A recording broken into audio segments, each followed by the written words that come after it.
दोस्तों नमस्कार, मैं हूं शैलेंद्र सिंह और आप देख रहे हैं हमारा यूट्यूब चैनल शब्द शब्द शैलेंद्र सिंह। आज हम बात करेंगे भारतीय सुहेलदेव समाज पार्टी के अध्यक्ष ओम प्रकाश राजभर की। ओम प्रकाश राजभर एक बार फिर चर्चा में है। बताया जा रहा है कि भारतीय जनता पार्टी ने उनको एक महत्वपूर्ण पद दे दिया है। क्या है इसके पीछे की कहानी, आइए समझते हैं। राजनीति में कुछ नेता अपने काम की बदौलत चर्चा में रहते हैं और कुछ नेता ऐसे होते हैं जो अपने बिना किसी काम के बयानों के ज़रिए या जो उनका मीडिया मैनेजमेंट होता है उसके ज़रिए वो चर्चा में रहते हैं। ऐसे ही नेताओं में एक नाम है ओम प्रकाश राजभर का, जिनकी सुहेलदेव भारतीय समाज पार्टी है और वो कभी भाजपा के साथ, कभी वो समाजवादी पार्टी के साथ, कभी कहीं एक तरीके से अपना ठौर ठिकाना तलाशते रहते हैं। सुहेलदेव भारतीय समाज पार्टी की स्थापना ओम प्रकाश राजभर ने 2002 में की थी, लेकिन उनको सफलता मिली 2017 के चुनाव विधानसभा चुनाव में उत्तर प्रदेश के जो थे उसमें उन्होंने भारतीय जनता पार्टी के साथ तालमेल किया और सरकार बनाई। सरकार बनाने के बाद भारतीय जनता पार्टी ने ओम प्रकाश राजभर को योगी सरकार मंत्रिमंडल में उनको मंत्री भी बनाया। जब 2022 के विधानसभा चुनाव आ रहे थे उसके ठीक पहले ओम प्रकाश राजभर को ये लगा कि समाजवादी पार्टी इस बार चुनाव जीत सकती है, अखिलेश यादव वहाँ सरकार बना सकते हैं, वो मुख्यमंत्री बन सकते हैं। तो ओम प्रकाश राजभर ने भारतीय जनता पार्टी का दामन छोड़ दिया। उन्होंने तमाम तरीके के आरोप भारतीय जनता पार्टी पर लगाए और उसके बाद वो समाजवादी पार्टी के साथ चले गए। समाजवादी पार्टी के साथ वो चुनाव लड़ते हैं, लेकिन दुर्भाग्यवश समाजवादी पार्टी 2022 का विधानसभा चुनाव हार जाती है।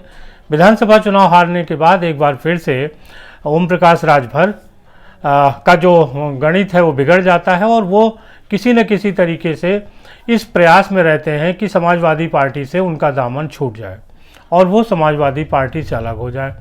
इसके लिए उन्होंने तमाम तरीके के प्रयास, बयान, उल्टे सीधे बयान देना शुरू किया। और तो और जब आजमगढ़ में उपचुनाव हो रहा था लोकसभा का, तब उन्होंने समाजवादी पार्टी के नेता अखिलेश यादव पे तमाम तरीके के आरोप लगाए। उन्होंने कहा कि वो एसी के आदी हैं, एसी में बैठे रहना चाहते हैं, चुनाव प्रचार करने नहीं गए, इसलिए आजमगढ़ की सीट हार गए। नतीजा ये हुआ कि समाजवादी पार्टी ने ओम प्रकाश राजभर को अपनी पार्टी के साथ जो तालमेल था उसको ख़त्म कर दिया। जो सुविधाएं, यहाँ तक कहा जाता है कि चुनाव प्रचार के लिए समाजवादी पार्टी ने जो गाड़ी दी थी ओम प्रकाश राजभर की, वो भी वापस ले ली।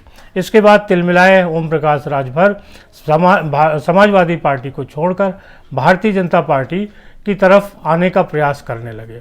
लेकिन भारतीय जनता पार्टी के लोग भी ओम प्रकाश राजभर की हकीकत को समझ चुके थे, लिहाजा उन्होंने भी कोई उनको बहुत तवज्जो नहीं दिया। और ओम प्रकाश राजभर इसके बाद कभी इस चर्चा में बनाए रखते थे कि वो बहुजन समाज पार्टी के साथ जा रहे हैं, कभी इस चर्चा में बने रहते थे कि वो कांग्रेस के साथ चले जाएंगे। तो इस तरीके की चर्चाएं तमाम होती रहीं, लेकिन कोई भी चर्चा परिणति पर नहीं पहुंची और ओम प्रकाश राजभर को किसी ने अपने साथ लेना मुनासिब नहीं समझा।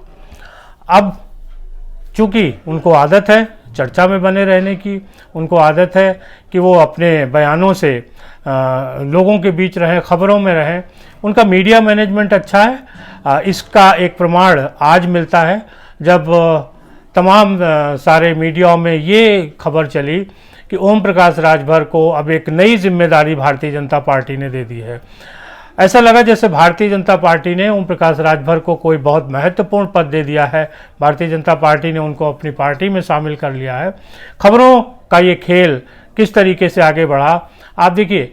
हकीकत इसकी ये है कि अटल बिहारी वाजपेयी फाउंडेशन एक बना हुआ है। अटल बिहारी वाजपेयी भारतीय जनता पार्टी के नेता थे, लेकिन ये फाउंडेशन सीधे तौर पे भारतीय जनता पार्टी से जुड़ा हुआ नहीं है। ये फाउंडेशन भारतीय जनता पार्टी के जो नेता हैं, डिप्टी चीफ मिनिस्टर, उप मुख्यमंत्री ब्रजेश पाठक के द्वारा बनाया गया है। उस कोरोना काल में ब्रजेश पाठक ने इसके ज़रिए बहुत सारे लोगों को खाना खिलाने का काम किया, दवाई वितरित की। अनवरत उनका एक भोजनालय चलता था जहां जिन लोगों को खाना नहीं मिल पाता था वो खाना खाने जाते थे। इसके अलावा अटल बिहारी वाजपेयी जी के जन्मदिन पर हर साल एक कोई कार्यक्रम होता है और इस साल भी ये कार्यक्रम हो रहा है। इस कार्यक्रम के आयोजन की एक बैठक थी। उस बैठक में ब्रजेश पाठक ने ओम प्रकाश राजभर को सह अध्यक्ष नियुक्त कर दिया। उन्होंने कहा कि भाई ओम प्रकाश जी आए हैं और हम इनको हमारे साथ हैं, हम इनको सह अध्यक्ष नियुक्त करते हैं। ओम प्रकाश राजभर ने उसकी बड़ी प्रशंसा की। उन्होंने कहा ब्रजेश पाठक हमारे बड़े भाई हैं, वो जो आदेश करेंगे वो करेंगे। और इस तरीके की बात होके वो जो सभा थी वो ख़त्म, जो बैठक थी वो ख़त्म हो गई, क्योंकि 25 दिसंबर को अटल बिहारी वाजपेयी की जन्मतिथि होती है। तो इस तरीके से वो एक कार्यक्रम का आयोजन है उसके संदर्भ में था। लेकिन पूरे दिन मीडिया इस बात को लेके हवा बनाता रहा कि जो ओम प्रकाश राजभर हैं उनको भारतीय जनता पार्टी ने महत्वपूर्ण जिम्मेदारी दे दी है। इसे कहते हैं मीडिया का मैनेजमेंट। ओम प्रकाश राजभर का यही मैनेजमेंट ऐसा है जो उनको चर्चा में बनाए रखता है, और यही मैनेजमेंट ऐसा है जिसकी वजह से वो बड़बोलेपन का शिकार होते हैं। अंततः कोई भी पार्टी उनके ऊपर भरोसा नहीं कर पाती। ओम प्रकाश राजभर की जो मुट्ठी थी वो बंद थी। लोगों को लग रहा था कि अगर पूर्वी उत्तर प्रदेश में विजय हासिल करना है विधानसभा में तो ओम प्रकाश राजभर का साथ रहना ज़रूरी है। लेकिन 2022 के विधानसभा चुनाव में ये मुट्ठी खुल गई और सभी को पता चल गया कि ओम प्रकाश राजभर के बूते कोई चुनाव नहीं जीता जा सकता। यही वजह थी कि न केवल समाजवादी पार्टी बल्कि बहुजन समाज पार्टी और कांग्रेस ने भी उनके साथ किसी वार्ता को आगे नहीं बढ़ाया। ओम प्रकाश राजभर लगभग सभी दलों के टच में थे, सभी दलों के संपर्क में थे। ये उनका को लग रहा था कि शायद उनको कोई महत्वपूर्ण जिम्मेदारी किसी दल के द्वारा दे दी जाएगी जिससे वो चर्चा में बने रहें, कुछ न कुछ बयान करते रहें। लेकिन जब किसी दल के साथ उनका कोई समर्थन नहीं हासिल हुआ तो अब वो जब अटल बिहारी वाजपेयी फाउंडेशन के सह अध्यक्ष बनते हैं तो ये खबर मैनेज करते हैं कि भाई उनको भारतीय जनता पार्टी ने एक बड़ा पद दे दिया है, कोई महत्वपूर्ण जिम्मेदारी दे दी है। नेता के लिए ज़रूरी होता है कि वो खाली न रहे, हमेशा किसी न किसी महत्वपूर्ण पद पर रहे, क्योंकि जब महत्वपूर्ण पद पर रहेगा तभी जनता उसके पास आएगी। कुछ काम कराने हैं, कुछ संपर्क हैं। अगर जनता को ये लगा कि नेता खाली है, इसकी खुद नहीं चल रही, तो वो कभी भी नेता के संपर्क में नहीं रहता। शायद यही वजह है कि ओम प्रकाश राजभर और उनके जैसे तमाम ऐसे नेता जो सिर्फ अपने बयानों पर के बलबूते पर राजनीति में रहना चाहते हैं, वो इस तरीके की गुणाभाग करते रहते हैं, मीडिया मैनेजमेंट करते रहते हैं और किसी न किसी तरीके से अपने को खबरों में बनाए रखना चाहते हैं। ये जो रणनीति है ये बहुत कारगर नहीं होती है। अगर आपको राजनीति करना है आज के दौर में तो आपको ज़मीनी राजनीति करनी पड़ेगी, लगातार राजनीति में रहना पड़ेगा। मीडिया के भरोसे आप राजनीति नहीं कर सकते।